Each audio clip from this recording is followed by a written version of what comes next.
Welcome back दोस्तों। Discuss करते हैं इंपॉर्टेंट करंट अफेयर्स क्वेश्चन और उनसे जुड़े इंपॉर्टेंट फैक्ट्स को। नमस्कार, मैं हूं Abhay Singh, current affairs for exam से। एरो इंडिया 2027 एयर शो की मेजबानी कौन सा शहर करेगा? आपके ऑप्शन हैं फ्रेंड, बेंगलुरु, चेन्नई, हैदराबाद या पुणे। इसका सही जवाब है दोस्तों, बेंगलुरु। दोस्तों, एरो इंडिया 2027 का 16वां एडिशन बेंगलुरु के येलंका एयरफोर्स स्टेशन में आयोजित होगा। HAL ने इस लार्ज स्केल एरोस्पेस एग्जीबिशन के लिए नोडल एजेंसी के रूप में काम करेगा।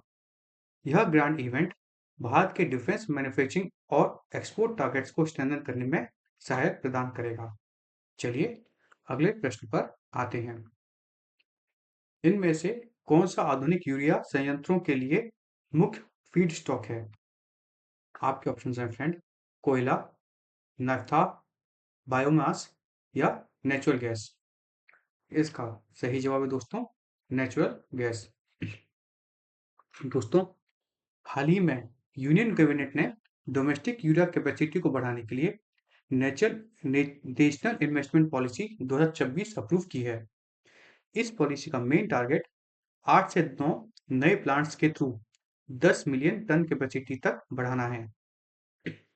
यह natural gas based policy fertiliser self reliance और एग्रीकल्चर प्रोडक्टिविटी को बढ़ावा देंगे। चलिए अगले प्रश्न पर आते हैं। इनमें से किस रूट पर भारत की पहली हाइड्रोजन पावर ट्रेन चलेगी? आपके ऑप्शन हैं फ्रेंड, दिल्ली पानीपत, अंबाला कालका, जिंद सोनीपत या हिसार रोहतक। इसका सही जवाब है दोस्तों, जिंद सोनीपत।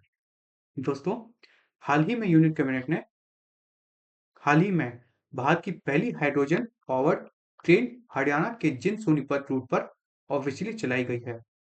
इस इको फ्रेंडली ट्रेन को ICF चेन्नई ने इंडिजिनस टेक्नोलॉजी अर्थात स्वदेशी टेक्नोलॉजी के साथ फुल्ली डेवलप किया है।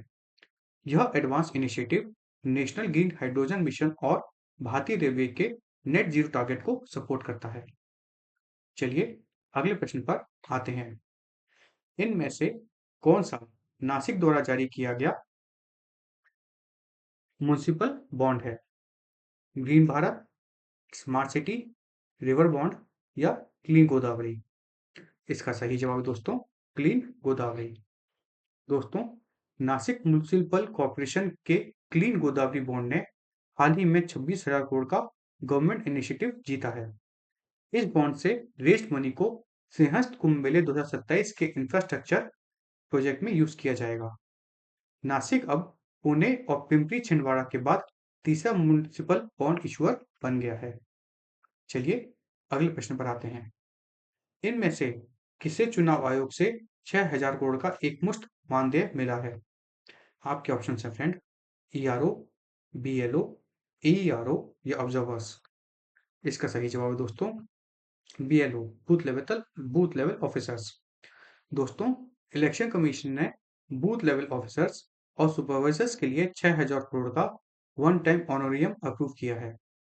लगभग 3.9 लाख से ज्यादा BLO देश भर में door to door electrical verification drive में काम कर रहे हैं।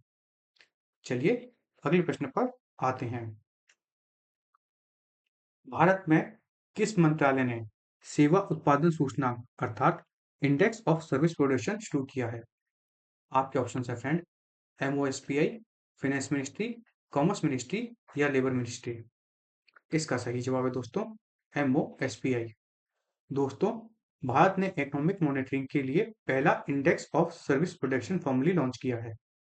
इस टाइल इंडेक्स का बेस ईयर 2024-25 है, जिसे MOSPI द्वारा मंथली बेसिस पर रिलीज किया जाएगा। यह नया index high frequency formal service output का डाटा ड्रिवन पॉलिसी में इंटीग्रेट करेगा। चलिए अगले प्रश्न पर आते हैं। भारत की 2026 की अध्यक्षता के दौरान कौन सा शहर ब्रिक्स श्रम मंत्रियों की बैठक की मेजबानी करेगा? आपके ऑप्शन है फ्रेंड, चेन्नई, बेंगलुरु, कोची या हैदराबाद।